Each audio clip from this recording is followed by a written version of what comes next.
আমাদের দুদিনে মোটামুটি গাড়িতে 5,000 টাকা খরচ হয়েছিল, যাওয়া আসা এই সমস্ত কিছু মিলিয়ে।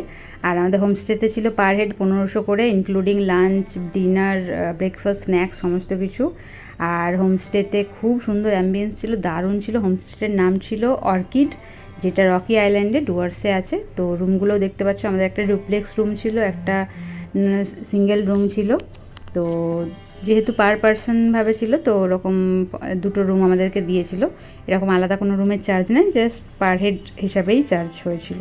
তো এখানে ব্রেকফাস্টে অনেক অপশান ছিল, আলুর পরোটা, পুরি, তরকারি, এখানে ম্যাগি, সমস্ত কিছু রকমের অপশান ছিল। আমরা সমস্ত রকম মিক্স করে খেয়েছিলাম।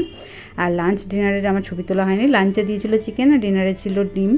আর এখানে সন্ধেবেলা এখানে পকোড়া আর চা ছিল। আর এই যে দেখতে পাচ্ছ হোমস্টের ব্যালকনি থেকে ভিউটা অসম্ভব সুন্দর, দারুণ। তোমরা যদি যেতে চাও অবশ্যই যেতে পারো।